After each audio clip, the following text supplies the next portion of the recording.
Welcome, my friends, to a place where we share inspiration and positivity. Welcome to our video on Kate Cory. We're thrilled to have you here.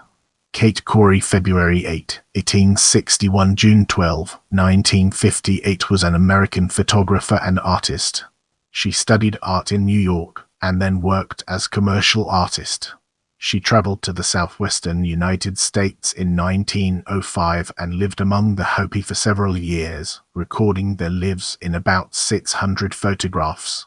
As we venture forward, let's examine early life in detail and gain a deeper appreciation for its significance. Kate Thompson Cory was born in Waukegan, Illinois, on February 8, 1861. Her parents were James Young Cory, born in Canada, and Eliza P. Kellogg Cory, born in Maine. They also had a son named James Stewart Cory, an abolitionist. Her father was involved in the Underground Railroad. Their home was fitted with a secret room in the basement of the house. From there, his free black servants brought runaway slaves to a waiting boat on Waukegan Harbor, giving the impression that they were doing business for James Cory. During the Civil War, the successful newspaper editor often single-handedly ran the Waukegan Gazette after his employees had left for the war and urged him to remain in Waukegan. The Corys moved to Newark, New Jersey, in 1880, and her father, James Cory, managed his Wall Street interests in New York City. Kate Cory was related to Fannie Cory, a book illustrator and cartoonist with works such as the Little Miss Muffet comic book. Get ready to immerse yourself in the world of New York as we examine its impact and relevance. Cory studied oil painting and photography at Cooper Union and Art Students League of New York. She was an instructor at Cooper Union. Cory was an American photographer, painter, muralist, and sculptor. She made her living as a commercial artist, contributing drawings to Recreation magazine, and was involved with New York's Pen and Brush Club.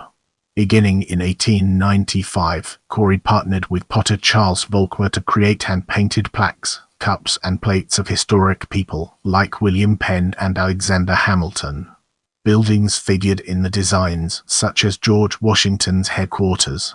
The works were painted in blue, primarily by Cory.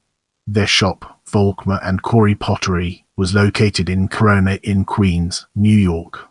In 1903, Volkmer opened a pottery business in Merchant, New Jersey, called Charles Volkmer and Son.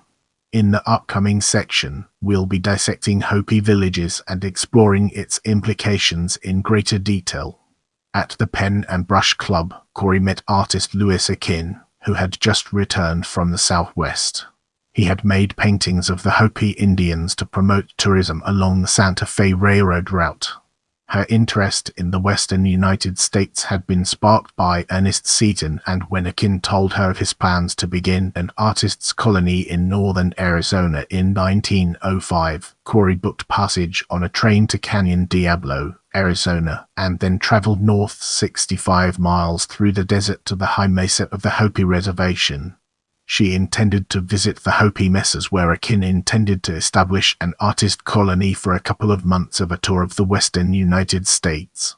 When she got off the train, she realized that she was the lone art colonist. Except for periods in Canada and California 1909, from 1905 to 1912, Cory lived among the Hopi at Orabi and Waupi. In Orabi, she lived at the top of a Hopi pueblo, her space rented to her by a Hopi friend that she accessed via stone steps and ladders. She was the only white woman brought into the secret life and practices of the Hopis. Cory learned the Hopi language, wrote about Hopi grammar, and mediated a disturbance. While there, she painted the landscape and the Hopi people. She also took about 600 photographs, recording virtually all aspects of Hopi life, social as well as sacred. She took posed portraits, photographs of ceremonies, and images of individuals, which suggest a warm and spontaneous relationship. Her pictures depicted a traditional Hopi way of life on the precipice of having to assimilate or adapt to modern white America. Cory left the Hopi villages in 1912, and her viewpoints on life changed as a result of her relationships with the Hopi people, including eschewing modern consumerism. She was not the first to photograph the Hopi, however, due to her intimacy with the culture. She was able to capture a more personal view than earlier photographers. She didn't sell her photographs, but would use them as illustrations for her essays, like Life and Its Living in Hopi and the Hopi Women, which was published in a magazine in 1909. The same year she received an honorable mention for a painting exhibited at the Alaska Yukon Pacific Exhibition in Seattle. In 1915, the Smithsonian Institution bought 25 of the paintings Cory made during the time that she lived with the Hopis. In this section, we'll be exploring Prescott. She moved to Prescott, Arizona, in 1913 and lived in a stone house built and furnished by Hopi workers. Cory exhibited a painting, Arizona Desert, at the Armory Show of 1913, which sold for $150 and received an honorable mention at the show. Because of declining attendance at the Prescott Rodeo, Cory helped a group of local men calling themselves Smoky pronounced Smoky with information about Hopi ceremonies that they performed. When the Smoky grew large enough to need a permanent facility and a museum, Cory assisted with the design and decoration of the buildings. She also painted her largest paintings for display in the Smoky Museum, where they still hang. In her earnest intention to avoid living a wasteful life, she became known in Prescott for being eccentric. Fellow church members offered to replace her torn and tattered clothes. She was frugal, but gave away to cabins she owned to renters. She removed debris from rainwater and used it to develop photographs. Rather than sell her paintings, she bartered them. She was described as having had a plain, weather-beaten face, pulled-back hair, a determined black-clothed walk with a cane, as if every trip downtown were aimed at confronting the mayor. Her paintings are in the collections of the Smithsonian American Art Museum, Charlotte Hall Museum, and the Smoky Museum of American Indian Art and Culture in Prescott. Her work is also owned by the First Congregationalist Church, where Cory was a member. Let's now shift our focus to death and explore the ways in which it shapes our perspective. She died in Prescott on June 12, 1958, at the Arizona Pioneers' Home and was buried at the Pioneers' Home Cemetery near her friend Charlotte Hall. The inscription at her gravesite names her Artist of Arizona below, which is, hers was the joy of giving. Let's now shift our focus to legacy and explore the ways in which it shapes our perspective. The negatives for the photographs that Cory took between 1905 and 1912 were found in the urns in a cardboard box along with other materials donated to the Smoky Museum.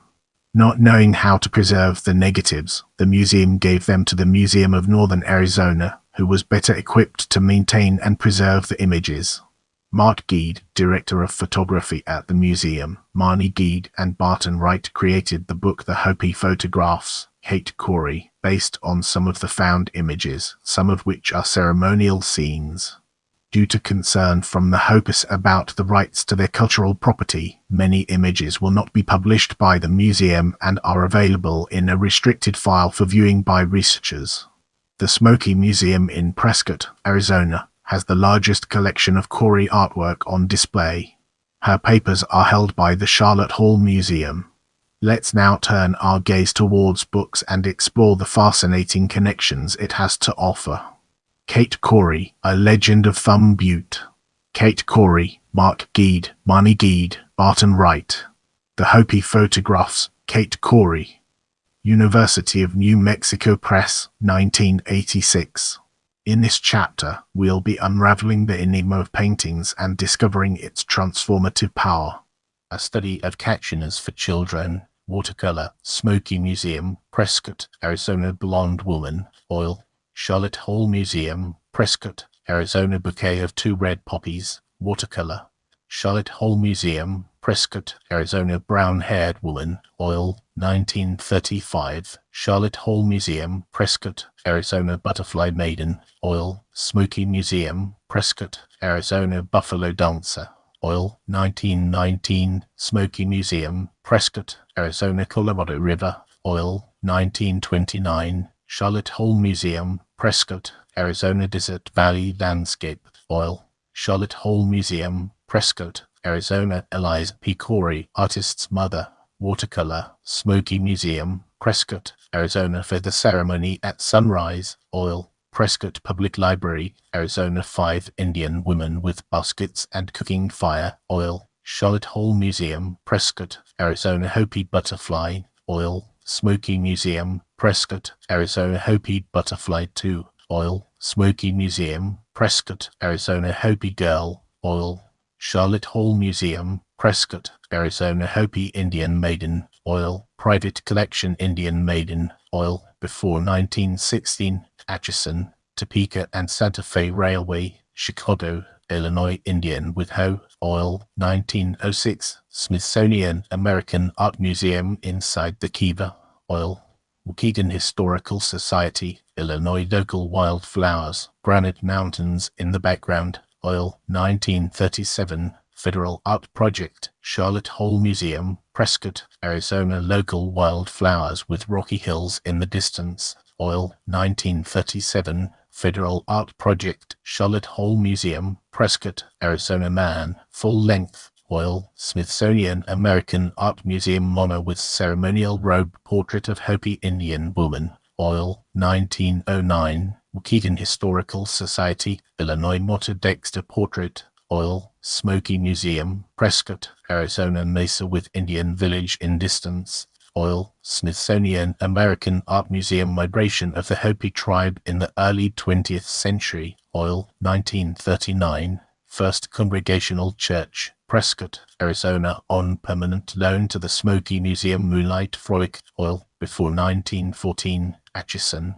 Topeka and Santa Fe Railway, Chicago, Illinois. Mother and child. Oil, Smithsonian American Art Museum. Mountain landscape. Oil, 1937, Charlotte Hall Museum, Prescott, Arizona. Native American carding wool. Oil, Prescott Public Library, Arizona. Navajo brush shelter. Oil, Charlotte Hall Museum, Prescott, Arizona. Old man. Oil, Charlotte Hall Museum, Prescott, Arizona. Prescott, Arizona. Oil, private collection Pueblo of Walpi. Oil, before 1916, Atchison, Topeka and Santa Fe Railway, Chicago, Illinois. Return of the Catchings. Oil, Smoky Museum, Prescott, Arizona. Sun ceremony. Oil, Smithsonian American Art Museum. Sunset or sunrise over Mountain Valley. Oil, on Marsonite, Charlotte Hall Museum, Prescott, Arizona. TAWEA. Oil, Charlotte Hall Museum, Prescott, Arizona. The Baker. Oil, Smoky Museum, Prescott, Arizona. The Kachina. Oil, Smithsonian American Art Museum. The Migration. Oil, Smoky Museum, Prescott, Arizona. The Snake Myth. Oil, Smoky Museum, Prescott, Arizona. The Weaver. Oil, Waukegan Historical Society, Illinois. Thumb Butte. Oil, X, private collection, Prescott, Arizona. U.S. Army biplane flying across the hills. Oil, Charlotte Hall Museum, Prescott, Arizona. Woman nursing a baby. Oil, Charlotte Hall Museum, Prescott, Arizona. Woo-woo ceremony. Oil, Smoky Museum, Prescott, Arizona. Get ready for a thought-provoking discussion as we delve into photographs and its impact on our understanding. A few of the photographs taken of the Hopi between 1905 and a corn crop covers the roof. Hopi maiden, Hopi man, Hopi schoolgirls in cauldron, Hopi spinner, Hopi water carrier, Hopi weaver, Hopi woman in traditional dress, landlady putting bread in oven, Navajo woman at new Orabi, old Orabi Piki making pottery, firing young Hopi woman having her hair dressed, young married woman with corn pollen and braid. If you found this video helpful, give it a like and share it with someone who might benefit from it.